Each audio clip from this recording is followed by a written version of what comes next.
ಈ ಟ್ರಂಕ್ನಾಗ ಬಾಂಬ್ ಅದ. ಈ ಸರ ಕೆಲಸ ಆಗ್ಲೇಬೇಕು. ಕೆಲಸ ಆಗ್ಲಿ ಅಂದ್ರ ಬಾಸ್ ಮಿಸ್ಸಸ್ ಬೇಜಾರ್ ಮಾಡ್ಕೊತಾರ. ಅವ್ರಿಗೂ ಮಿಸ್ಸಸ್ಗೂ ಬೇಜಾರಾಗ್ಬಾರ್ದು, ನನಗೂ ಬೇಜಾರಾಗ್ಬಾರ್ದು. ಈ ಕೆಲಸ ಆಗ್ಬೇಕು ಹುಷಾರ್. ಆಯ್ತನ, ನಿಮ್ ಕೆಲಸ ಆಯ್ತಂತ ತಿಳ್ಕೊರಿ. ಈ ಸಾರಿ ಮಿಸ್ ಆಗ್ಲೇಬಾರ್ದ.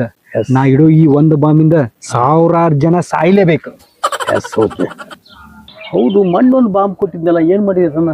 ಅಯ್ಯೋ ಅಣ್ಣ, ಅದ್ರ ಕತಿ ಏನ್ ಕೇಳ್ತಿಪ್ಪ? ಯಾಕೆ? ಮೊನ್ನೆ ಮಾರ್ಕೆಟ್ನ್ಯಾಗ ಹೋಗಿದ್ದೆ ಬಾಂಬ್ ಇಡಾಕಂತ ಹೇಳಿ. ಬಾಂಬ್ ಇಡು ಗದ್ದಲ್ದಾಗ ನನ್ ಪರ್ಸ್ ಹೊಡೆದ್ ಬಿಟ್ಟಾರ. ಇನ್ನೇನ್ ಊರಿಗೆ ಹೋಗ್ಬೇಕಂತ ಹೇಳಿ ಅದ್ರಾಗ ರೊಕ್ಕ ಹುಡ್ಕ್ಯಾಡ್ತಾನಿ. ನನ್ನ ಬಾಯಾಗ ಬಾಂಬ್ ಬ್ಲಾಸ್ಟ್ ಆಗ್ಬಿಡ್ತ. ಹ್ಞೂ ಅಣ್ಣ, ಅದ್ನೇನ್ ಕೇಳ್ತಿ? ಬಾಂಬ್ ಬ್ಲಾಸ್ಟ್ ಆಗಿದ್ದ ನನ್ ಒಬ್ಬ ಹಾರ ಹೋಗ್ಬಿಟ್ಟಾವ್. ಹೌದು, ಒಬ್ಬ ಹಾರಿ ಹೋಗಿ ಅಲ್ಲಿ ಚೀನಾದಾರ ಹೊಂಟಿದ್ರೆ ಚೊಂಗ್ಲಿ ಚೊಂಗ್ಲಿ ಚೊಂಗ್ಲಿ ಅಂತ ಕೂಗಿದ್ರು ನನಗ. ಇನ್ನೇನು ಚೀನಾಗ ಕರ್ಕೊಂಡು ಹೋಗಾರ ತಡಿಪ ಅಂತೇಳಿ ಅಲ್ಲಿಂದ ಕಿತ್ಕೊಂಡು ಓಡುವ ಬಂದ್ಬಿಟ್ಟೆ.